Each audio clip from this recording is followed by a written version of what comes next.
Assalamualaikum warahmatullahi wabarakatuh. Selamat malam buat teman-teman semuanya. Terima kasih banyak buat teman-teman yang sudah mengklik video saya. Saya Rahayu Fajri akan menceritakan sebuah kisah misteri untuk teman-teman semuanya. Buat teman-teman yang penasaran dengan kisah apa yang akan saya ceritakan pada malam hari ini, tonton video saya sampai selesai.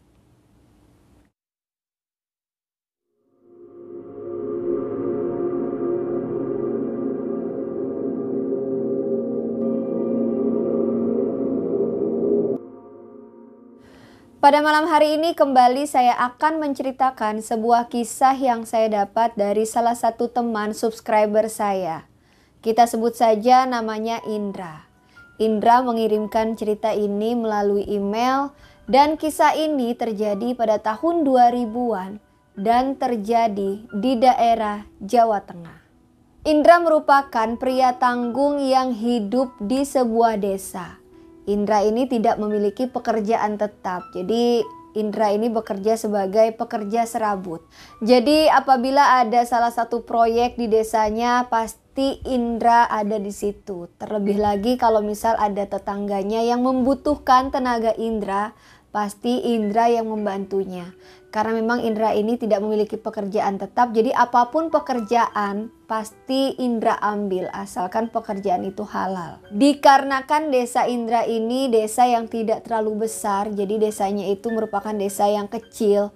Pekerjaan yang Indra dapat dalam seminggu paling hanya 1 atau 2 kali saja. Ditambah lagi Indra ini hanya lulusan sekolah dasar, jadi Indra ini nggak memiliki skill atau kemampuan yang lebih untuk bekerja di kantor desa. Dan teman-teman Indra pun juga bernasib sama dengan Indra, jadi nasibnya tidak terlalu beda gitu ya. Kita sebut saja namanya Ridwan.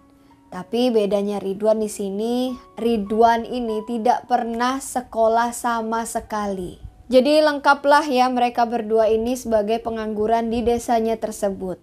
Ya bukan mereka saja, mayoritas memang di desanya Indra ini banyak pemuda yang seumurannya itu pengangguran. Singkat cerita, pada suatu hari Indra bersama temannya Ridwan dan ada satu lagi temannya dari Indra ini.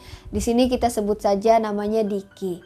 Mereka bertiga ini dapat panggilan pekerjaan dan katanya penghasilannya itu lumayan besar. Indra dan kedua orang temannya pada saat itu sangat mempercayai informasi tersebut karena yang menyampaikan informasi adalah orang yang lumayan penting di desa itu. Kita sebut saja namanya Pak Gunawan. Kejadian itu terjadi antara tahun 2005 sampai 2007. Pada saat itu Indra ini sedang lewat persis di depan rumah Pak Gunawan. Nah kebetulan Pak Gunawan ini sedang berada di depan rumahnya atau di terasnya. Melihat Indra lewat, Pak Gunawan langsung memanggil Indra dan menyuruh Indra untuk masuk dan duduk bersama Pak Gunawan di teras rumahnya. Dan ternyata Pak Gunawan ini sedang membutuhkan tenaganya Indra untuk membenarkan ya genteng Pak Indra yang sedang bocor. Dikarenakan hujan besar mungkin jadi gentengnya bocor. Dan pada saat itu Indra ini merasa senang karena hari itu ia mendapatkan pekerjaan dari Pak Gunawan.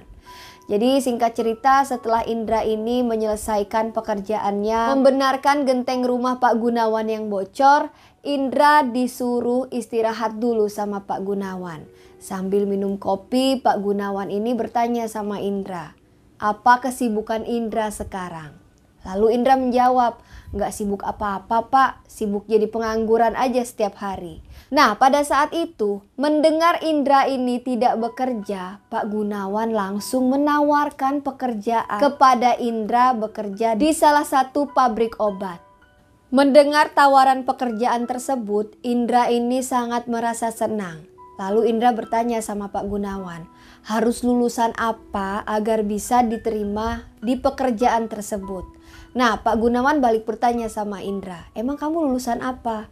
Saya cuma lulusan SD Pak. Ya udah kamu tenang aja, saya bisa jamin kalau kamu bakalan diterima di pekerjaan tersebut. Di sini Pak Gunawan menjamin Indra untuk bisa bekerja di pekerjaan tersebut.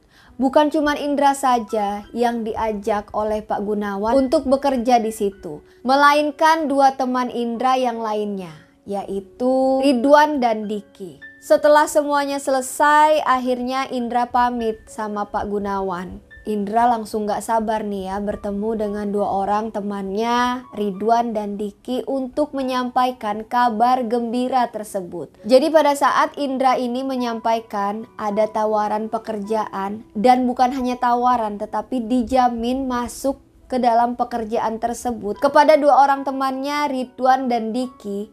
Pada saat itu kedua orang temannya ini gak ada yang percaya atas penyampaian informasi dari Indra. Tetapi pada saat Indra menyebutkan nama Pak Gunawan, teman-temannya Indra ini langsung mempercayai kebenaran dari berita tersebut. Akhirnya hari yang ditunggu pun tiba. Indra dan kedua orang temannya sudah menunggu di depan rumah Pak Gunawan. Melihat kedatangan Indra dan teman-temannya, Pak Gunawan ini langsung bergegas untuk menyiapkan kendaraannya. Jadi Pak Gunawan ini sudah siap mengantarkan Indra dan kedua orang temannya ke pabrik tersebut. Jarak pabrik dari rumahnya Pak Gunawan ini cukup jauh. Mereka menempuh perjalanan kurang lebih 3 jam lamanya. Setelah menempuh perjalanan kurang lebih 3 jam lamanya, akhirnya mereka ini sudah sampai di dekat pabrik tersebut. Tetapi Pak Gunawan ini tidak mengantarkan Indra dan teman-temannya sampai di depan pabrik tersebut, melainkan hanya mengantar Indra dan kedua orang temannya ini hanya di pinggir jalan saja, dan mereka harus berjalan kaki kurang lebih 1 kilometer lagi untuk sampai ke pabrik tersebut. Indra dan teman-temannya mengucapkan terima kasih sekali ya kepada Pak Gunawan karena sudah mengantarkan mereka. Sebelum Pak Gunawan ini pulang, Pak Gunawan memberikan surat kepada Indra untuk diberikan kepada Bu Diah. Jadi setelah memberikan surat untuk Bu Diah, Pak Gunawan ini berpamitan pulang kepada Indra dan kedua orang temannya. Jadi nanti Indra ini pulang ke desanya itu menggunakan bis yang memang sudah dikasih tahu ya oleh Pak Gunawan. Jadi Indra dan kedua orang temannya ini berjalan menuju pabrik tersebut. Jalanannya itu hanya bisa dilalui 1 mobil saja. Namun semakin jauh Indra dan teman-temannya berjalan, jalanannya itu berubah semakin kecil menjadi jalan setapak. Semakin jauh berjalan, Indra dan kedua orang temannya ini sempat bingung dan sempat ragu gitu ya. Apa iya ya di lokasi yang seperti ini dengan kondisi jalan yang semakin kecil ada pabrik di dalam sana. Jadi mereka ini seperti nggak percaya kalau misalnya mereka ini berjalan menuju pabrik yang memang akan menjadi tempat mereka bekerja. Setelah sempat berpikiran seperti itu, akhirnya Indra ini bersama kedua orang temannya membuang jauh ya pikiran-pikiran yang aneh-aneh itu. Mereka ini sangat semangat untuk mendapatkan pekerjaan tersebut. Jadi hal-hal yang mereka pikirkan tadi mereka buanglah jauh-jauh. Nah, singkat cerita setelah mereka bertiga ini berjalan cukup lama, akhirnya Indra dan kedua orang temannya melihat ada bangunan seperti pendopo. Tepat di belakang bangunan tersebut ada pabrik yang dimaksud oleh Pak Gunawan. Indra dan kedua orang temannya langsung bergegas menuju bangunan tersebut dan mengetuk pintu dari bangunan itu. Jadi Indra dan kedua orang temannya ini ingin memastikan kejelasan alamat yang diberikan oleh Pak Gunawan. Setelah mengetuk pintu beberapa kali dan setelah menunggu beberapa lama, akhirnya ada seorang wanita yang keluar dari bangunan itu. Jadi melihat ada seorang wanita yang keluar dari bangunan itu, Indra ini langsung menanyakan kepada wanita tersebut, apakah benar ini adalah pabrik obat atau bukan? Dan wanita itu menjawab, iya benar, ini adalah pabrik obat. Dan wanita tersebut bertanya kembali kepada Indra dan kedua orang temannya, kalian ini siapa? Dan Indra menjawab mereka itu siapa dan tujuan mereka untuk datang ke tempat itu apa. Dan Indra langsung memberikan surat yang diberikan Pak Gunawan kepada Indra untuk wanita tersebut. Wanita tersebut yang awalnya cuek kepada Indra dan kedua orang temannya, mendengar nama Pak Gunawan langsung tersenyum manis. Jadi benar wanita itu adalah Bu Diah. Bu Diah ini membenarkan bahwa pabrik tersebut adalah pabrik obat miliknya.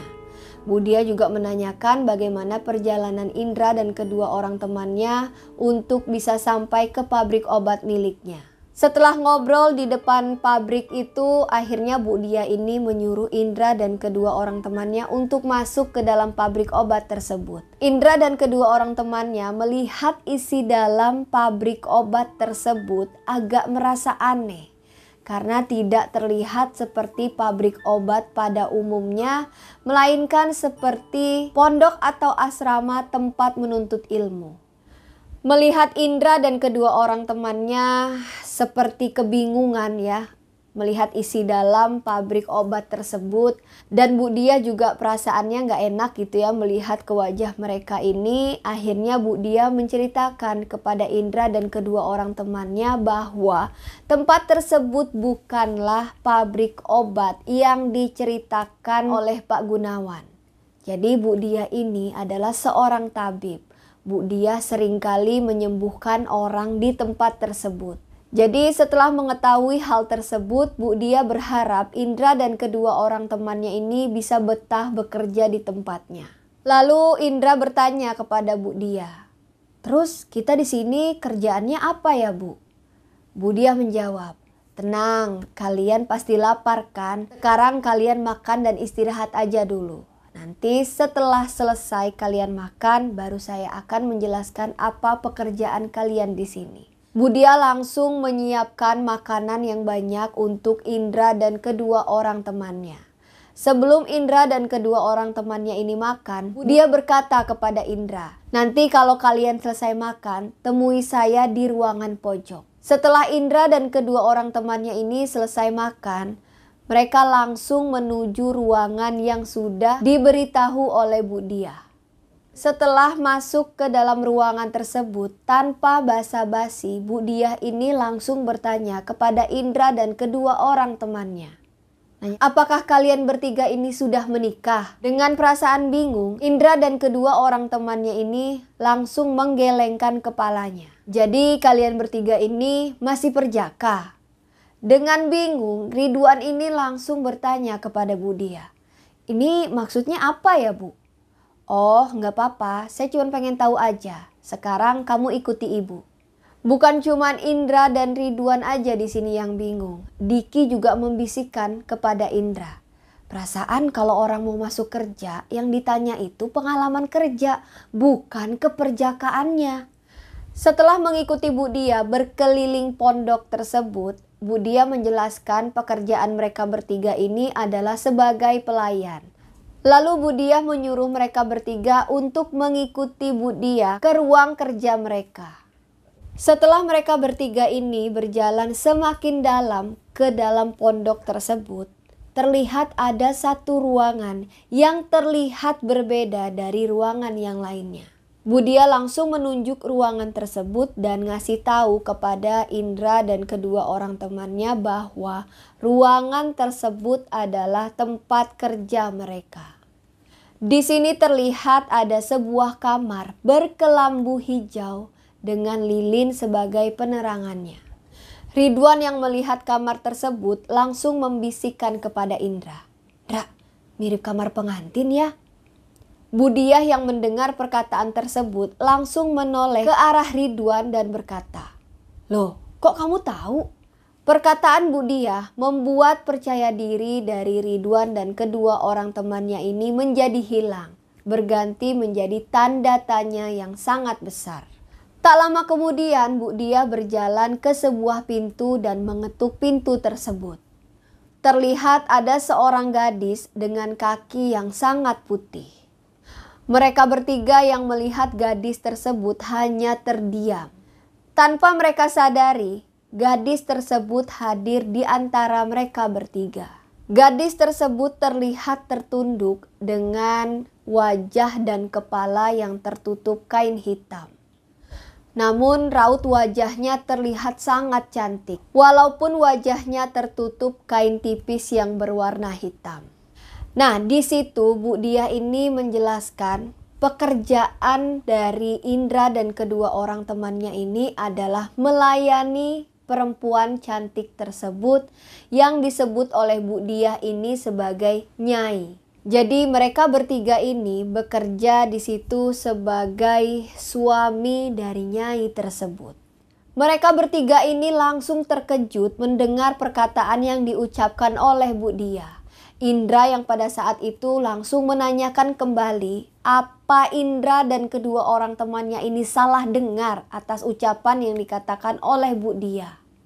Lalu Bu Diah menjelaskan sekali lagi dengan sejelas-jelasnya. Jadi mereka bertiga ini bekerja sebagai suami dari nyai tersebut dan mereka harus bergantian melayani nyai tersebut layaknya suami istri. Dan Bu Diah juga menambahkan apabila Ridwan, Indra dan Diki ini melayani nyai tersebut, Bu Diah bisa mengobati orang. Sebenarnya sumber kekuatan dari Bu Diah ini adalah dari nyai tersebut. Jadi apabila mereka mau melayani nyai, otomatis mereka membantu pengobatan dari Bu Diah. Dan apa yang mereka lakukan dibayar dengan mahal setiap malamnya. Mendengar semua yang diucapkan oleh Bu Diah, Indra, Ridwan dan Diki ini akhirnya berembuk. Jadi bagaimana nih? Apa kita ambil atau kita lepas aja pekerjaannya? Walaupun sebenarnya mereka ini merasa ada yang aneh, tetapi jiwa muda mereka ini mengalahkan ketakutan mereka. Ditambah lagi sosok nyai tersebut adalah sosok wanita yang sangat cantik. Jadi mereka bertiga ini dengan yakin menerima pekerjaan tersebut. Dan saat malam mereka pun mulai bekerja. Karena di situ Ridwan yang paling tua, akhirnya Ridwan duluan yang melayani si nyai. Disusul oleh Indra dan yang terakhir adalah Diki. Karena Diki adalah yang paling muda umurnya. Sampai pada akhirnya mereka bertiga ini selesai melakukan tugas mereka. Menurut mereka, pekerjaan mereka ini adalah tugas yang mulia. Namun ternyata setelah mereka berhubungan ada sesuatu yang janggal. Di sini Indra hanya menyimpannya sendiri. Setelah penyatuan, Indra melihat sosok nyai ini adalah sosok yang sangat cantik. Hanya ada bayangan hitam dengan tubuh yang dipenuhi bulu dan wajah yang sangat menyeramkan. Pada saat itu Indra berpikiran mungkin karena ia terlalu lelah, jadi Indra hanya berpikiran bahwa ia hanya salah lihat. Tanpa terasa jam sudah menunjukkan jam 2 pagi. Bu Diah yang dengan sabar menunggu akhirnya membawa mereka bertiga ke suatu kamar untuk mereka beristirahat. Sesampainya di kamar, mereka bertiga ini malah bertukar cerita. Dan Indra pada saat itu menceritakan apa yang baru saja ia lihat kepada temannya Ridwan dan Diki. Dan ternyata Ridwan dan Diki pun mengalami hal yang sama. Mereka sangat sulit membayangkan sosok yang barusan mereka lihat. Setelah mereka bertiga ini berpikir keras, akhirnya Ridwan berbicara. Apa jangan-jangan nyai itu bukan manusia? Jadi nyai itu sebangsa jin atau gimana gitu? Kita di sini hanya sebagai tumbal untuk Bu Diah. Bisa jadi Wan, soalnya banyak sekali kejadian-kejadian yang aneh saat kita bersama si nyai. Ternyata rasa takut yang mereka rasakan terpatahkan ketika Bu Diah ini memberikan uang yang banyak sebagai imbalannya. Keesokan harinya mereka bertiga ini langsung menemui Bu Diah. Selain meminta imbalan dari pekerjaan yang semalam, mereka bertiga ini juga ingin menceritakan kepada Bu Diah kejadian yang mereka alami pada saat mereka bersama nyai. Mendengar perkataan dari Ridwan dan kedua orang temannya, Bu Diah ini terang-terangan mengatakan bahwa nyai itu adalah sebangsa jin tetapi jin yang baik. Mereka bertiga ini hanya wajib menemani si nyai atau melayani nyai hanya di hari Jumat saja. Selebihnya mereka bebas untuk melakukan kegiatan apapun.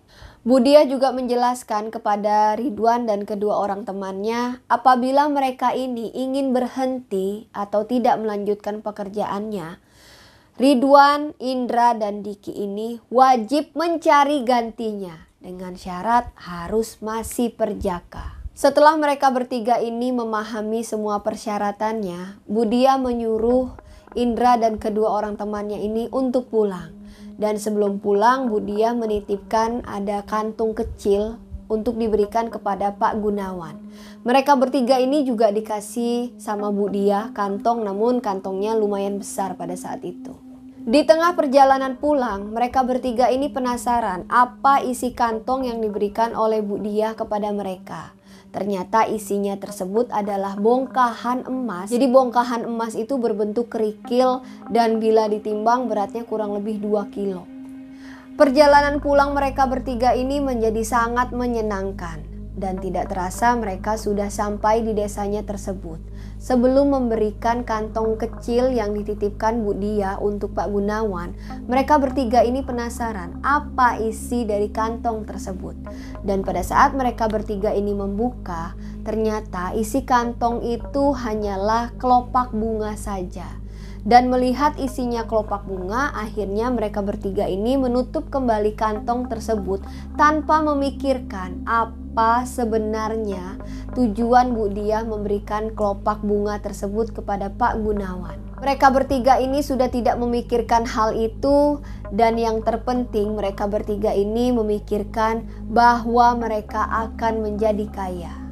Singkat cerita, sudah kurang lebih 3 bulan mereka bertiga ini menjalankan ritual pesugihan tersebut. Mereka bertiga ini tidak ada yang menyadari bahwa apa yang mereka lakukan tersebut adalah salah satu ritual pesugihan. Dengan hasil dari uang tersebut, mereka bertiga ini bisa membeli apapun. Dari situlah dampak pesugihan baru terasa. Badan mereka terasa sangat lelah dan tubuhnya pun semakin hari semakin mengurus.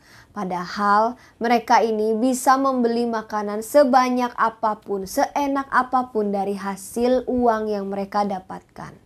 Walaupun badan mereka bertiga ini terlihat sangat kurus, tetapi makan mereka ini sangat banyak. Sehari bisa makan 5-7 kali. Jadi tidak pernah merasa kenyang. Dikarenakan penasaran, makan yang sangat banyak tetapi badan mereka ini semakin hari semakin kurus, akhirnya mereka memeriksakan dirinya ke dokter. Di dokter juga bingung gitu kenapa bisa terjadi hal seperti itu. Nah, setelah kejadian itu mereka bertiga ini jarang sekali bertemu. Bertemunya hanya seminggu 1 kali, yaitu hari Jumat saja pada saat mereka bertiga ini tugas untuk melayani si Nyai. Di sini Indra dan kedua orang temannya ini tidak pernah menceritakan apapun kepada kedua orang tua mereka. Karena Pak Gunawan dan Budia ini melarang keras mereka untuk menceritakan apa yang mereka lakukan kepada kedua orang tuanya. Mereka bertiga ini menjelaskan kepada kedua orang tuanya bahwa mereka bekerja sebagai manajer di salah satu pabrik obat. Sampai kedua orang tua dari mereka ini tadi merasa curiga bahwa apa yang dilakukan anaknya ini seperti melakukan pesugihan. Karena uang yang mereka dapatkan sangat banyak sekali jumlahnya. Sampai orang tua dari Indra dan Gunawan sama Diki ini menanyakan hal tersebut ke orang pintar. Dan ternyata benar. Tubuh mereka ini, Indra, Gunawan, dan Diki ini diikuti oleh sosok anak kecil yang jumlahnya banyak sekali. Akhirnya Ridwan, Indra, dan Diki ini merasa sadar bahwa dirinya ini dalam bahaya karena sudah semakin kurus dan mereka juga merasa khawatir. Akhirnya mereka bertiga ini menemui Pak Gunawan dan meminta tolong sampai memohon gitu ya untuk dipertemukan oleh Budia. Pada saat bertemu dengan Budia menjelaskan bahwa sosok anak kecil yang mengikuti mereka ini adalah anak-anak mereka, hasil dari mereka melakukan hubungan dengan si Nyai. Namun anak-anak tersebut tidak membahayakan mereka. Jadi anak-anak kecil itu hanya butuh makanan yang sangat banyak. Karena apapun yang mereka makan, Indra, Gunawan, dan Diki ini, anak-anak kecil itu mengisap saripati yang mereka makan. Pada saat dijelaskan seperti itu oleh Bu Dia, Indra ini terdiam dan merenung. Indra sadar apa yang Indra lakukan ini adalah suatu kesalahan yang besar. Akhirnya dengan memberanikan diri, Indra ini ingin berhenti melakukan hubungan atau kawin dengan jin. Sebagai gantinya, Indra harus mencari pria lajang yang masih perjaka. Mendengar keputusan Indra seperti itu, terlihat Bu Diah dan Pak Gunawan ini terlihat sangat kesal. Tetapi karena keputusannya sudah bulat, akhirnya Indra meninggalkan kedua temannya, Ridwan dan Diki, yang masih melanjutkan pesugihan tersebut.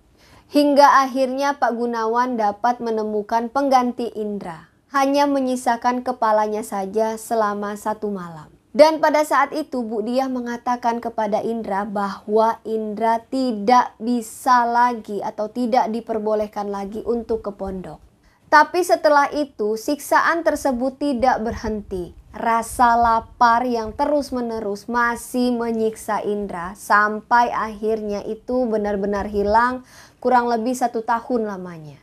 Dan kedua orang teman dari Indra ini, Gunawan dan Diki, masih melanjutkan pesugihan tersebut. Nah teman-teman, jadi demikianlah kisah yang dapat saya sampaikan pada malam hari ini. Saya mengucapkan terima kasih banyak buat yang sudah mengirimkan cerita ini kepada saya. Semoga teman-teman yang mendengarkan kisah ini dapat mengambil hikmah dan pelajaran dari kisah yang saya ceritakan barusan. Buat teman-teman yang mungkin ingin membagikan pengalaman misterinya, boleh teman-teman DM ke Instagram saya, Rahayu_Fajri. Insya Allah cerita dari teman-teman semuanya saya akan ceritakan di channel YouTube saya. Buat teman-teman yang mungkin baru bergabung di channel YouTube saya, jangan lupa dukung terus channel YouTube saya dengan cara klik tombol subscribe, nyalakan juga loncengnya supaya teman-teman tidak ketinggalan apabila saya mengupload video terbaru. Jangan lupa di like, di komen, dan jangan lupa dibagikan ke media sosial teman-teman yang lainnya. Saya mohon maaf apabila terdapat kekurangan di dalam video saya kali ini. Saya Rahayu Fajri pamit undur diri. Wassalamualaikum warahmatullahi wabarakatuh. Jangan lupa selalu ada misteri di sekitar kita.